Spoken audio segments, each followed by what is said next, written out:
सभी साधकों को और सबके अंदर बैठे परमात्मा को मेरा प्रणाम।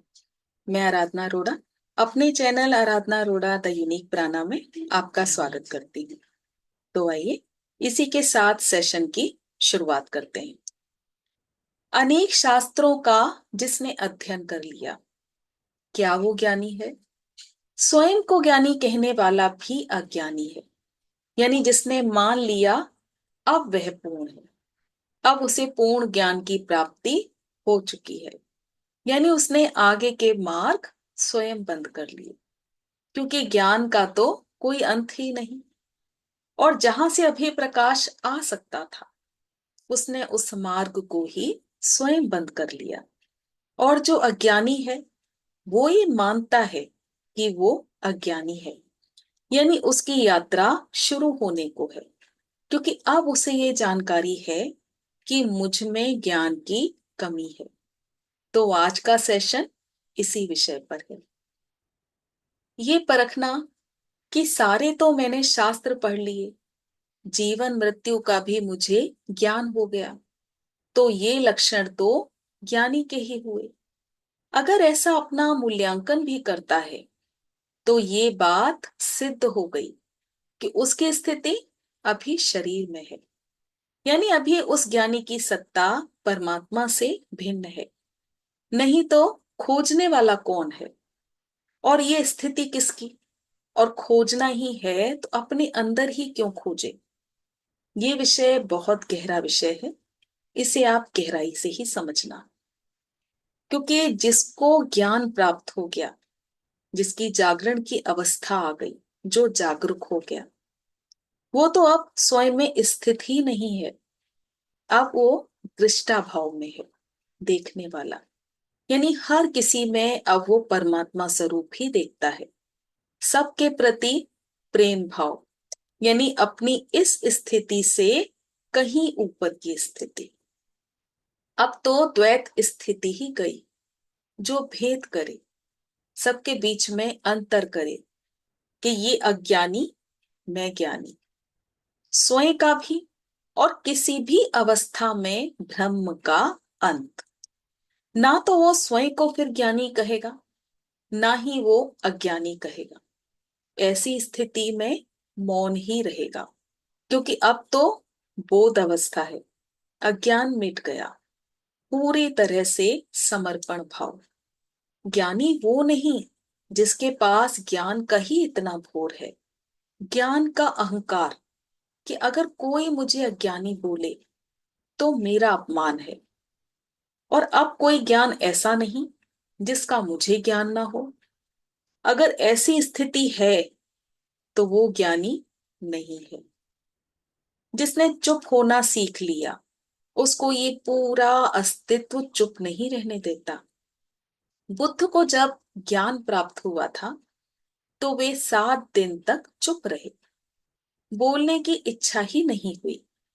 देवलोक थर थराने लगा, ब्रह्मा जी स्वयं घबरा गए, क्योंकि हजारों हजारों वर्ष बीतते हैं जब कोई व्यक्ति बुद्धत्व को उपलब्ध होता है।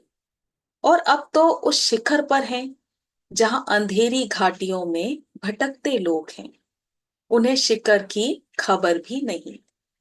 तो बुद्ध को उन्हें आवाज देनी ही होगी। जो मौन के मालिक हो गए, उसे बोलने के लिए मजबूर करना ही पड़ेगा।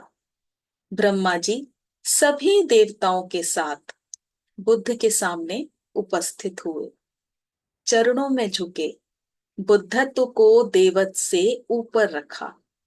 इस कहानी का अर्थ है कि जब आप मौन हो जाते हैं तो पूरा अस्तित्व आपसे प्रार्थना करने लगता है कि ये ज्ञान आगे भी बांटो, अपने तक ही इस ज्ञान को सीमित ना करो। तो ज्ञानी अपने शिष्यों और जिज्ञासुओं के साथ ज्ञान बांटने के लिए उपस्थित रहते हैं। इसलिए शास्त्र ये कहते हैं कि कोई धन का दान दे, वस्त्र दान दे, गाय दान दे, लेकिन ज्ञानी जिस ज्ञान का दान देते हैं तो वो दान सबसे उच्च दान है, सबसे उच्च दान है। जो सीखा समझा अनुभव किया उसको आगे बांटना। ज्ञानी मन के रोगों से कभी पीड़ित नहीं होते। 3 तरह के दुख हैं, आदि दैविक, आदि भौतिक और आध्यात्मिक। ज्ञानी को आध्यात्मिक दुख नहीं होते। ये तीनों दुख सबके होते हैं। ज्ञानी को आदि भौतिक दुख होता है, बिल्कुल होता है।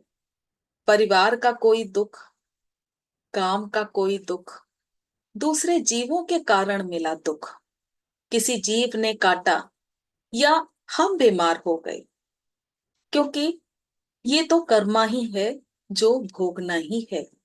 कितनी भी हमारे अंदर जागरण अवस्था आ जाए, पर हाँ, ऐसी स्थिति में हम पूरी तरह से जागे हुए रहते हैं, दृष्टा भाव में रहते हैं, सब कुछ अपने सामने होते हुए, घटित होते हुए देखते हैं।